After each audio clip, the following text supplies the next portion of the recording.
Don't talk about my sister. She spat, but the gun was still in the air and not short of a single bullet. Dear members of the fandom family, welcome to the madness of Fandomverse. Today's story is A Quiet Storm. It's a post-Black Widow fanfic written by the fanfiction writer who goes by the name Emerald Fondue and narrated by yours truly, Sudeshna Ghosh. Hope you all like it. Let's dive in. Inhaling loudly, she used the dusty grey sleeve of her training jacket to wipe away the fresh blood under her nose. It was almost eerily quiet around them as their battleground settled with false tranquility. Yelena's chest was still heaving with adrenaline and violence. Even now, with the gun clenched tightly in her fist and the undeniable upper hand against her opponent, she knew this was not over. It would not be over, not until every last one of these bullets buried themselves into his skull. This is for Natasha. The cut in her lower lip burned with each word, and it was too difficult to stand without a swing. Everything hurts, every bone, every muscles. The slight tremor in Yelena's hand was tension. Nothing else. The red room had burned away repentance out of her before she could spell the word. She had no good reason to start second-guessing now. Nat? The guy panted and held onto his ribcage a little tighter. Natasha? Yelena took a shaky step closer to where he sat propped up against the wall. The gravel crunched under her feet only to wave her gun at the unarmed archer. Don't, she screamed. This is about Natasha? He looked so honestly shocked that it made the anger in Yelena burn all that much hotter. What? Did not he remember? What is so trivial to him? Natasha's death did not justify every blow and every cut she had launched at him. Don't play dumb with me. This is for what you have done to my family. She cocked the gun. The tension in her jaw caused to tremble.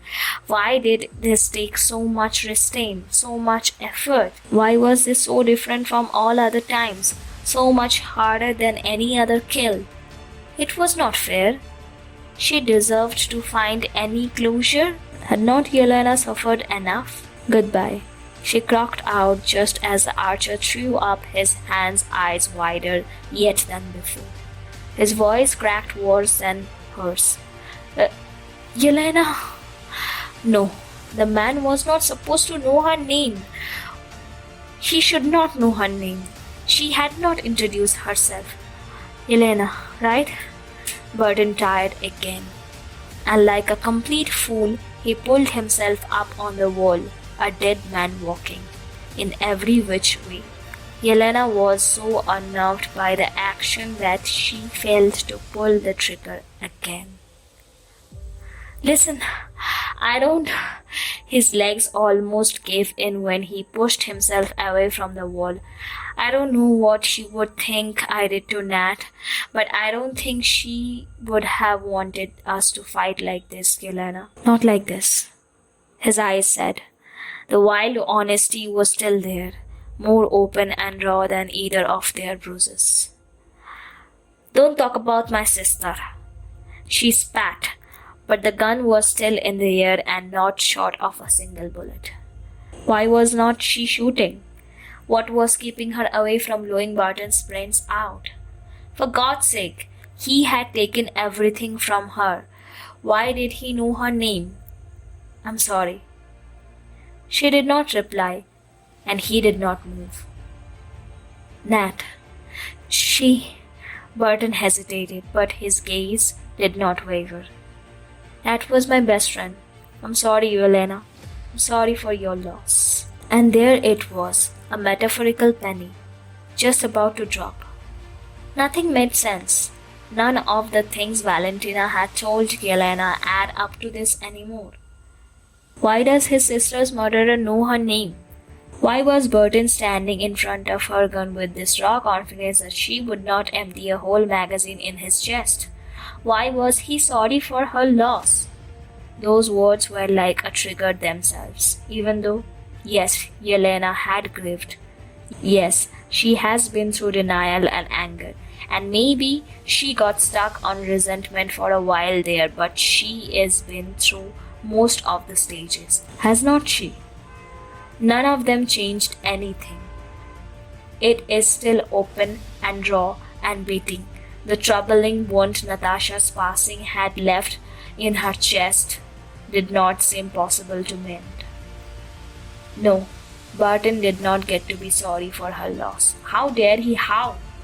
Yelena's jaw violently trembled as her bloodshot eyes blurred with tears. No, no, not now. Before she knew it, Burton had disarmed her, tossing the gun in the some far off the corner. Big hand holding her forearm like maybe he wanted to pull the younger assassin into a tight hug, reassuring a stranger who wanted nothing more than his own blood. Yelena's hands formed fists on autopilot, but her body was too busy trying to fight the meltdown through any heavy punches. Had anyone even told that they were sorry for her loss? In such a honesty? I heard what you did to my sister. She talked about you. Barton offered a little helplessly. Could not get her to shut up about it. The light in the attic, in Budapest.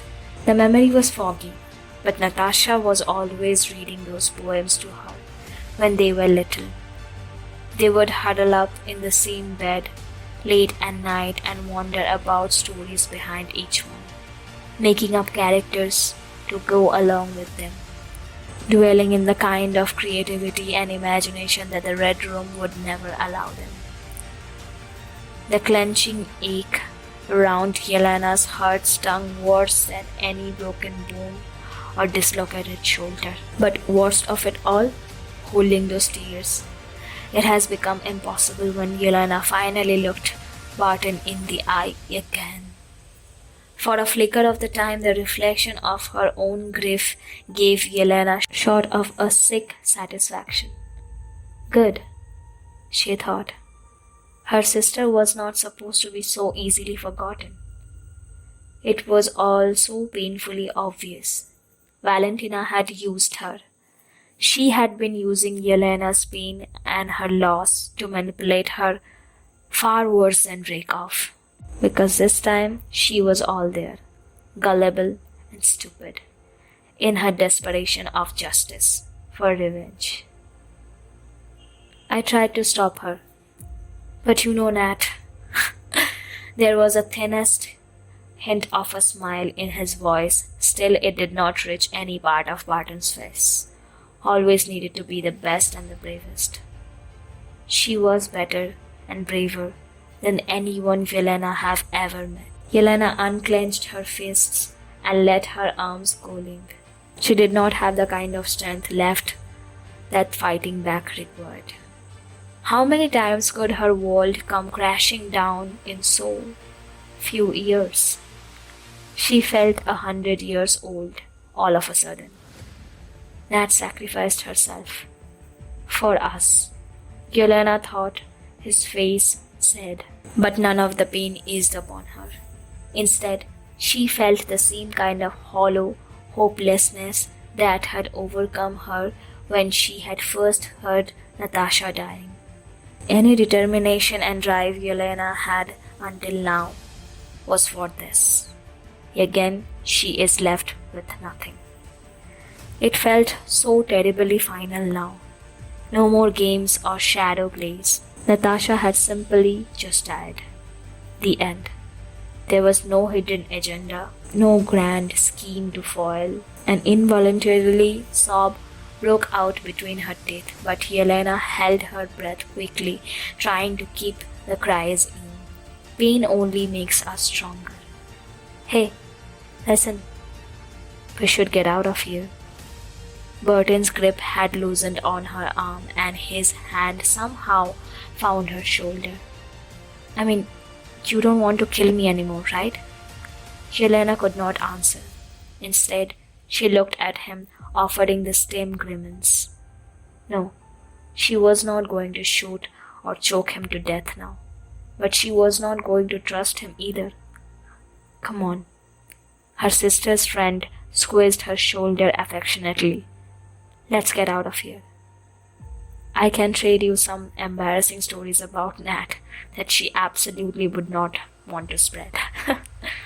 Well, Yelena did not have anywhere else to go, did she? Well, we have to wait for the Hawkeye show to see how things actually unfold. Until then, love to know your thoughts. Please share them in the comments. Hope you all like this video. Please like, share and subscribe to my channel and hit that bell icon so that you never miss updates of new fanfiction. You can also suggest and share links to your writings in the comment section below for me to share them with our fandom family in my future videos. Soon we will dive into the Fandomverse again. Until then, stay well and enjoy the madness of Fandomverse.